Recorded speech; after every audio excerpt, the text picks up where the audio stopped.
I do have Northeast Nottoway Elementary School in Ravenwood, Missouri with me today.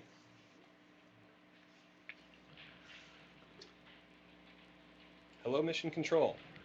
Hey Ryan, this is Mission Control Houston. How do you guys hear me? We hear you very well. We do have Northeast Nottoway Elementary from Ravenwood, Missouri with us today, and you are welcome to take it from here. They have some really cool questions for you. Okay, thanks Ryan. And guys and girls, welcome to Mission Control Houston. This is where we actually control all the systems and monitor everything on board the International Space Station. Joining me right now is Todd Quasny. He's one of our ODIN flight controllers. Todd, what are some of the systems you're responsible for? So as a ODIN flight controller, we're in charge of most of the core computer systems on the space station. So when I say core system, I mean something that actually flies the space station. So something that talks to the communication systems and make sure that we're pointing in the right direction and that we're tracking the sun, things like that. It's kind of like your outer space IT guy too. You got it. I'm kind of like the IT fix-it guy. Okay, well, we're real excited to take some of your questions today. Why don't you give us the first one? Question? Yeah. One day could Mars be inhabitable? I think the question was, one day could Mars be inhabitable?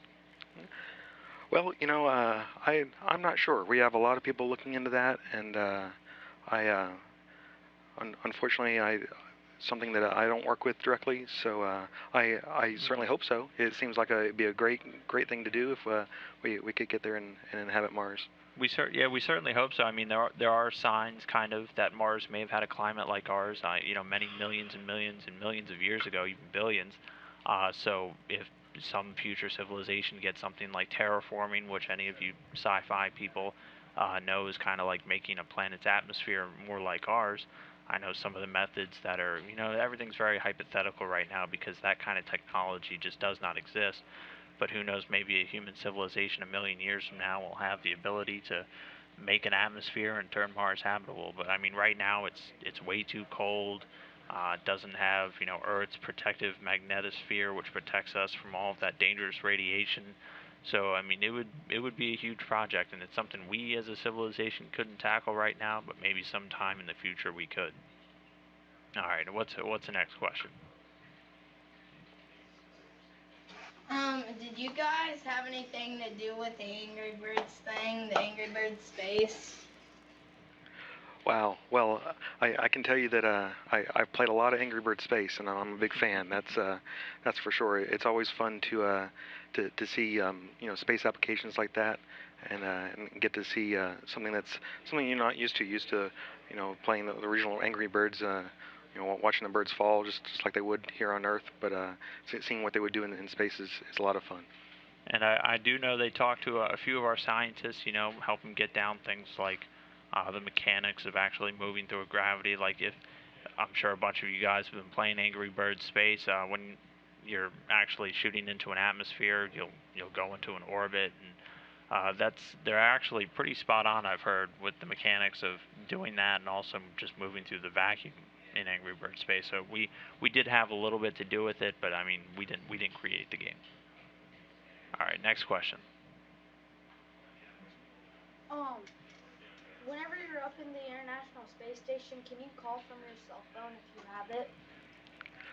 That is a really good question. So, that's a common thing that the astronauts want to do. They're up there for a really long time, and they really like to keep in touch with what's going on Earth as much as possible. So, one of the things that we give to them, the ability is a phone. It's called the IP phone, and it's very similar to the phone that you would have at your house, where you can pick up the phone and dial just about any number you want. We can't call up to them that way, but they're able to on their own time call just about any number they want. They talk to a lot of their friends and family that way, and it really helps them keep in touch with what's going on, the outside of just what they can read in news or email. But no cell phones on space, so they're not texting back and forth all day while they're supposed to be working. No cell phones. We keep them on a strict schedule during the day, so they're not allowed to get distracted too much by by text messages or phone calls or even playing Gotcha. Angry Birds. All right, next question, guys.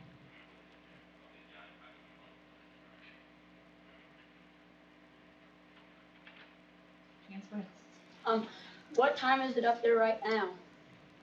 Oh, that is a great question. So time is something that we kind of take for granted. You know, you look at a clock on the wall or at your watch and you see what time it is. But the problem with time and space is the fact that the space station goes around the Earth every 90 minutes.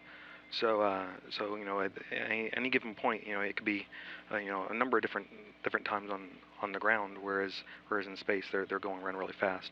So what we do is we adopted Greenwich Mean Time, so GMT.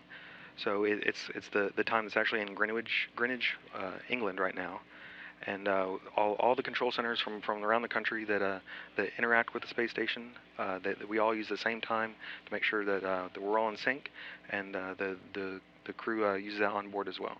I think according to our clock right now, it's 16:11 and 23 seconds Greenwich Mean Time. So that's what time it is up on station right now.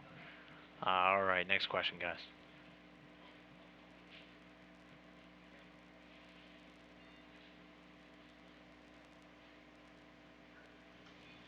Hey Dan, this is Ryan Schaefer at the DLN. I think we may have lost the school. If we are patient, we may be able to reestablish a connection. Okay, Ryan, we'll be standing by, waiting for your word. We're back. We're back. Hi. Okay, I'm glad to hear that. Mission Control, we do have Northeast Nottoway with us again. Welcome back. I apologize. All right, I hope everything is still okay on your end, but I'm hoping that Dan and our guests today are still able to answer some questions. Yep, we're still here and ready to go, Ryan. Great. Then I'll let the kids ask some more questions. Okay, can we hear the answer to the last question about the time zone, because we didn't get all of that? Oh yeah, sure. Okay, so again, really good question. Time and space is a little bit difficult. It's something we take for granted here on the ground. So the space station is going around the Earth every 90 minutes. It's going really fast. So it's not something like we can't keep time like we do here on the planet, because you know the sun rises and sets every 45 minutes. So what we've done is we've adopted a common time. It's Greenwich Mean Time. So the time that's in Greenwich, England right now, and all the control centers that talk and control the space station from around the world all use the same time, so that we use the same time as the space station, and we're all doing the same things at the same time. And looking at our clock right now, it looks like it's 16, 15, and 21 seconds. So that's about 4:15. They use the military, the 24-hour times. So right now, yeah, it's 16:15 on board station. All right, next question, guys. Check. Do you think any living organisms could survive on any planet? I think the question was, do you think any living organisms could survive on other planets? Wow, that's a really big question, and it's another one of those that I know that we have a lot of people looking into it, and trying to do that very same thing. You know, kind of goes back to our is Mars inhabitable and our other planets inhabitable, and lots of things have to happen between now and then, but I certainly think that that's something that's a goal for a lot of people. And I agree. I think it is definitely possible. I mean, a lot of the times we think if something's going to be alive, it has to have things like sunlight and water. But at the same time, we found organisms in some of the deepest and most uninhabitable places on Earth actually living. So there could be any number of things out there that are surviving in ways we don't even understand that could very well be alive. So it's definitely a possibility. When there's as many stars and planets out there as there are, you never know. All right, next question.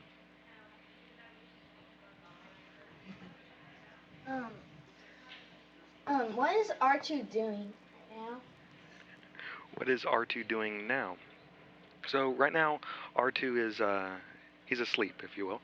So when he's not out and activated, then we keep him all buttoned up and kind of sleeping in his own little cubby hole, if you will. So I think that the crew isn't scheduled to play with R2 today, but I know coming out here pretty soon they'll pull him out for some more tests, and we'll get to further expand and understand exactly everything that we can use R2 for. And so it's a wonderful tool and a great asset for NASA. Yep. And I mean, some of the tests that they've been doing lately, they've been kind of powering him on and moving his arms around, and I think he might have done some sign language the other day. Yeah, the other day I saw he signed "Hello World" in American Sign Language. It was a really neat thing to see. So just kind of putting him through his first paces and getting him ready for some more advanced stuff coming up.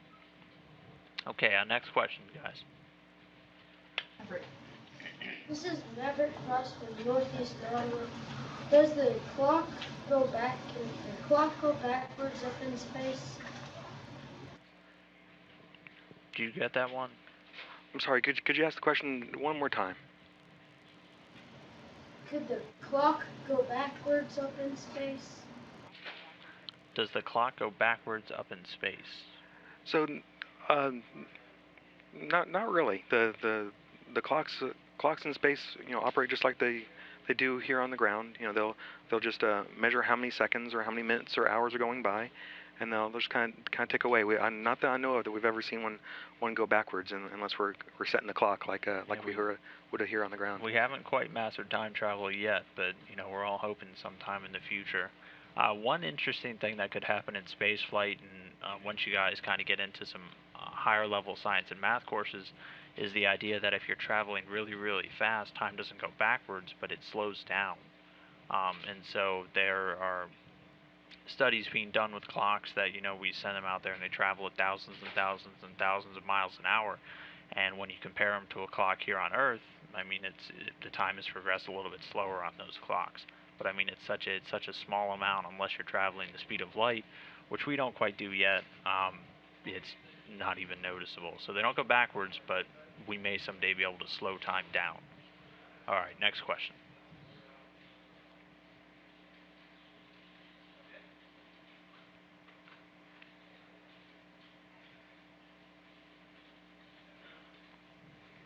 Astronauts have a favorite of what kind of food that they eat?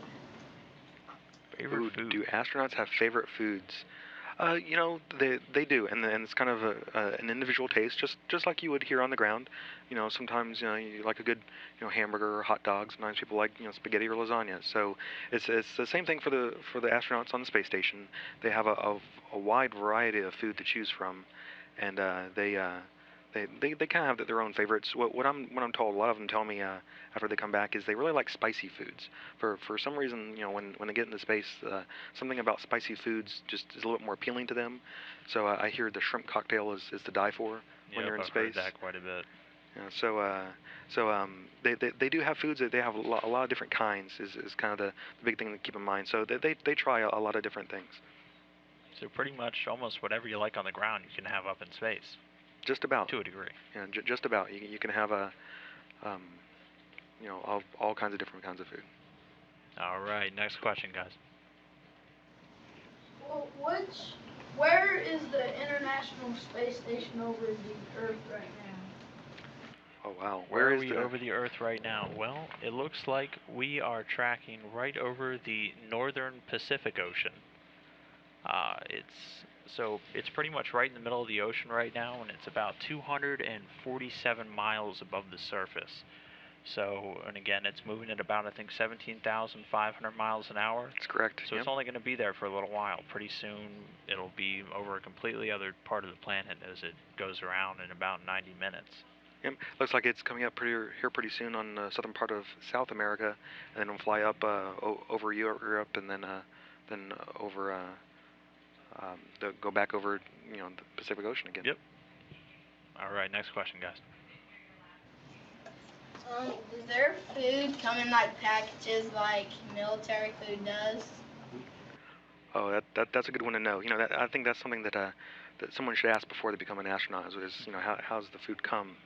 So like I said, there's a wide variety of food. They get to eat a number of different kinds, but they're kind of broken up into several categories. So the military style food that you're talking about is MREs, meals ready to eat. So it's kind of a package where you can open and eat it right away. And some astronauts really like the MREs. A lot of them come from the military or a lot of camping and hiking backgrounds, so they're used to that kind of food and they eat a lot. Some food comes dehydrated, so they have to and put water into it first. So they'll heat up some water and make it warm, and then and inject it into the food, and it kind of comes to life, if you will. Need that. And then there's some food that's a little bit more fresh and ready to eat, but they don't get a whole lot of that. So it's kind of a treat when they're able to eat some fresh fruit and vegetables. Yeah, I know. On the cargo craft that just docked, one of the European ones brought up some fresh fruit for the crew, and they always look forward to that, and they get real excited because I mean, pretty much the vast majority of the food is kind of in like these little um, dehydrated plastic packets where they have to put water in, and like you said, it kind of makes the food come to life after that. Yeah, exactly. And I know on the cargo vehicle just docked, we make sure that we pack the food one of the last things to make sure they can get to it quick because they're really looking forward to that. Don't want to open it up and have all kinds of nasty smells coming out as soon as they open up that cargo vehicle. All right, next question, guys. What kind of training was prepared them for what they're doing right now? It was what kind of training do they do to prepare for everything? Was that what I heard?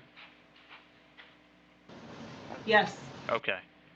Training. Well, that's a big that's a really good question and very insightful.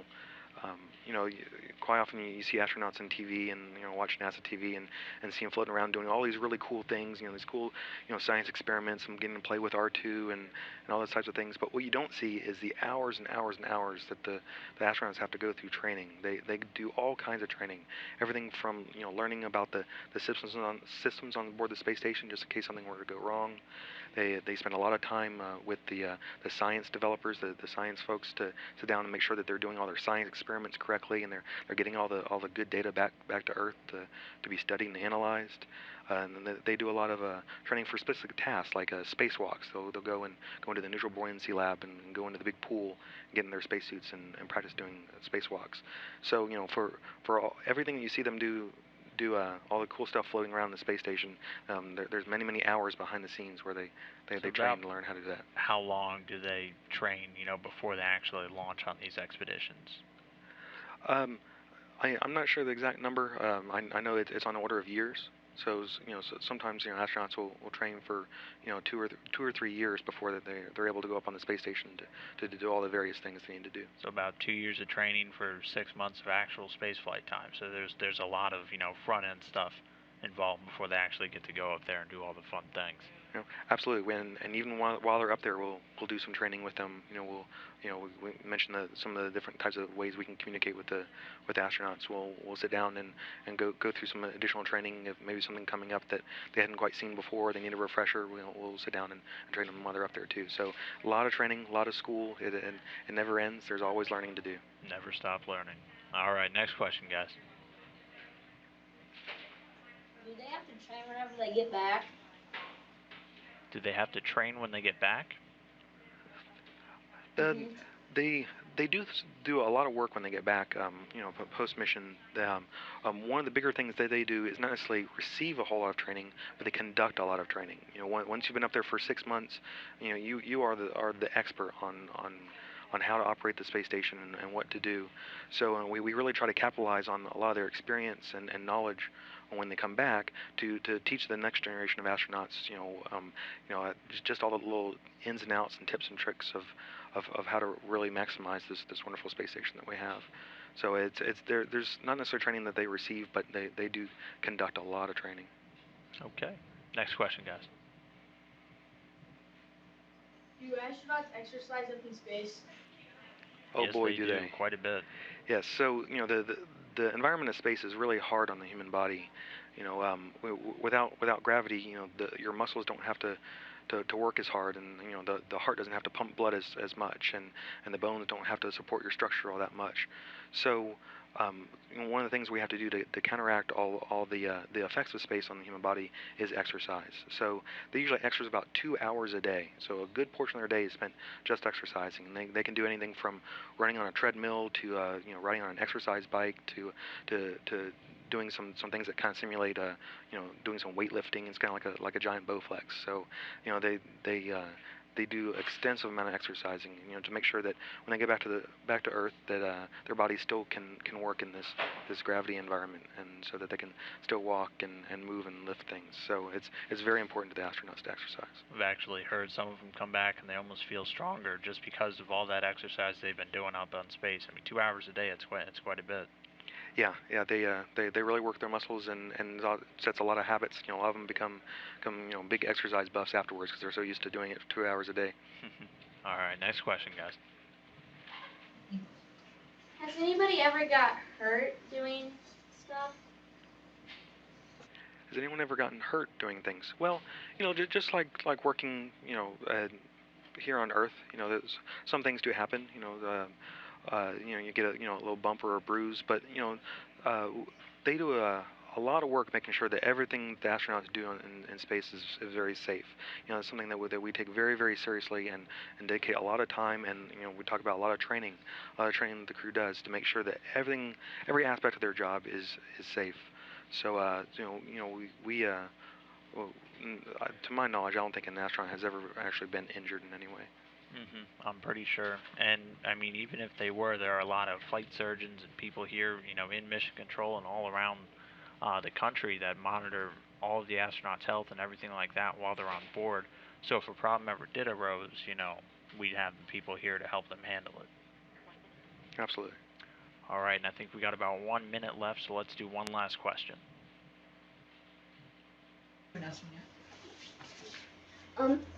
What do they drink up in the International Space Station? What do they drink? Tang, right? Tang is the drink of all astronauts. They drink a number of different things. They drink a lot of water. They just like on Earth. Water is really good for them, and they drink as much of that as they can. In the morning they like their morning cup of coffee, so they'll drink some coffee. They have Tang or orange juice to drink. Various juices, some apple juice, cranberry juice, things like that.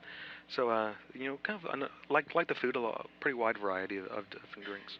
And one of the interesting things about their water is it's all recycled. So one of the funny quotes that we hear is sometimes you're drinking yesterday's coffee the morning of today.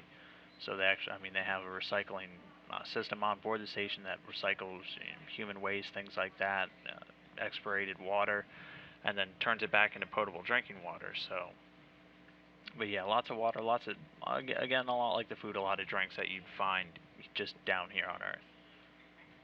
All right, well, I think that's about all the time we have.